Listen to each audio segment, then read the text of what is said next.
Once upon a time, in a village called Udi, Amadi lived with his wife and children, and each time Amadi tries to, reach out to his siblings, they will not answer him because things were really tough for Amadi. Things were really, really tough. When you talk of being tough, it was tough where it would get to a point where they never even had anything to eat. When Amadi's wife had her two children, things became super tough because before now to even feed it was a problem. After that, and all this happened after Amadi got married, because before Amadi got married, he was really into business, he was into block making and all. And after he got married, people stopped calling him for jobs. Things became really tough.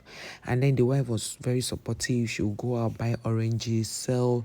Things were tough. Like when that's the worst case of things being tough was what they were going through.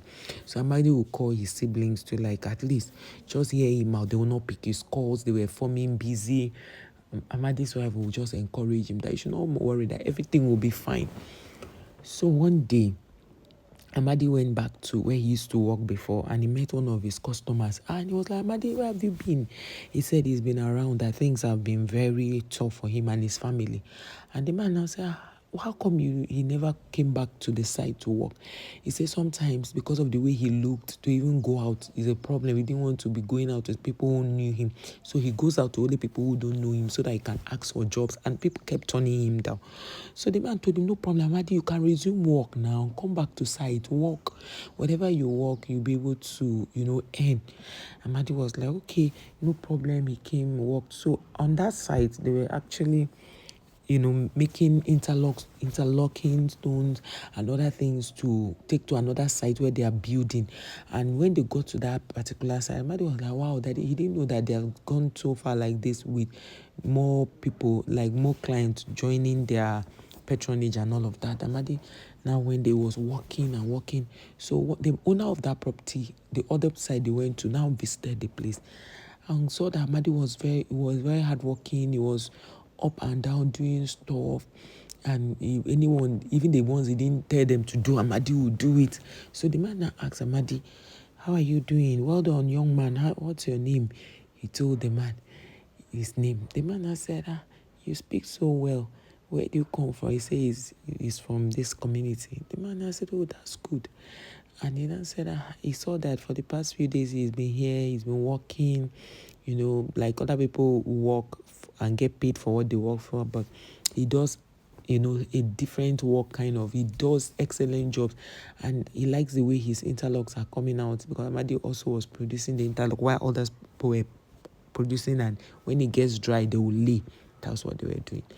So the man was like, okay, you speak well. Amadi said yes, that he's a graduate, but things have become so poor, so tough for him and his family. And the man has said, don't worry, things will be okay. So the man, Amadi left it at that, and the man left. So the next day, the man came to the site. He came with his wife. And the wife is somebody that had known Amadi when Amadi was doing well, maybe when they were in school or so. So immediately the woman came, she saw Amadi, she called him by name. Amadi, were you in this school? She said yes. That was how they now, connected. Amadi was so happy that Amadi didn't even recognize her. Women now, as they grow, they change and all. So the woman now started telling Amadi that, you remember that whenever they were in school, Amadi was always the one helping her teaching her how to do her assignments and all that. Amadi now said, wait, are you this person's sister? I said, yes. Oh, all of them were so happy. Amadi now told her that it's so good to have met her again, that this is how life should be, and all that. So the lady now went back to her husband and said she knows Amadi, that Amadi was the one that used to help her when she's doing assignment in class.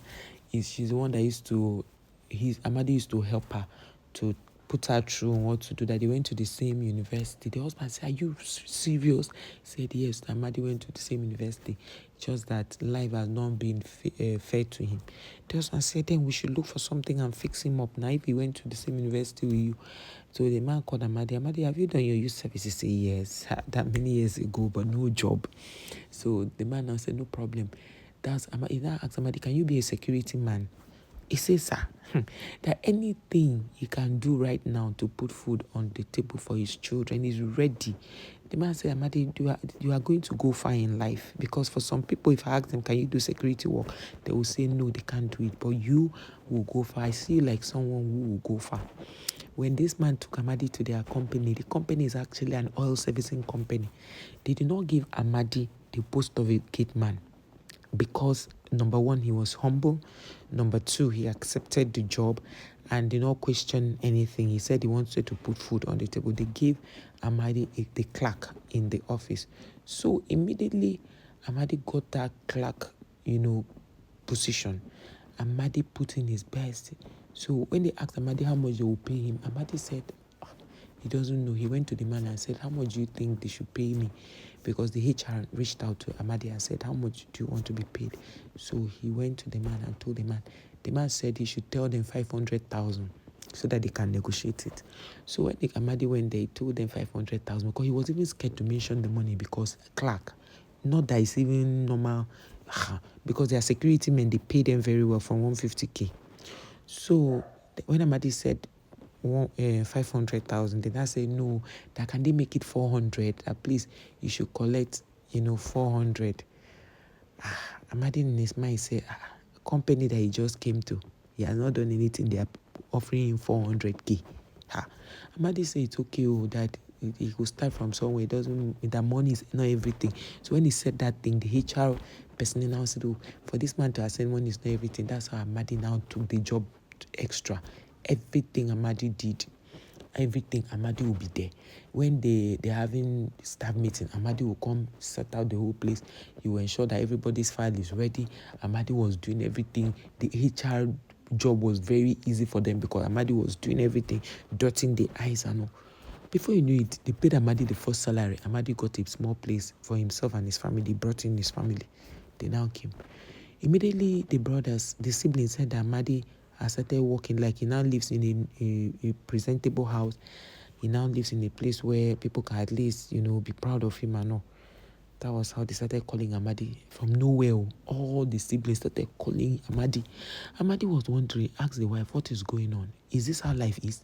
When he didn't have anything, people didn't want to listen to him. Even when they called for family meeting, they didn't see him as a human being. How come all of a sudden they want to hear him or they want to hear from him? The next thing, the company now said, since Amadi is always working too much, they gave him a small car to be using. They asked him if he could drive. He said no. So they made him to go to driving school around their office and area. So during his break time, he takes 1 hour off. He'll go and learn and come back. That's how they gave him that car. Amadi was doing so well. Before he knew it, Amadi's salary was put at 500K. So Amadi was earning 500K, but he never told anybody how much he was earning. He never told anybody. So when the wife now saw that everything was okay, the wife now decided to tell her mother that this is the situation. Because the mother used to help them that time, give them some money when they don't have food to eat. They'll give them money. So that's how Amadi now went, bought frozen food, opened a small shop for the mother-in-law, stocked the whole place, started selling all this chicken, fish, and all frozen. So when Amadi now decided to take the wife to his village, people did not recognize them. They're like, is this Amadi or is another person? That was how they told his siblings. The siblings started calling, that Amadi, that's how he picked the call. He now told them that, so this is life. That if he had died, they would have forgotten about him. So they were waiting for him to make money. Why is it that people celebrate the dead more than the living?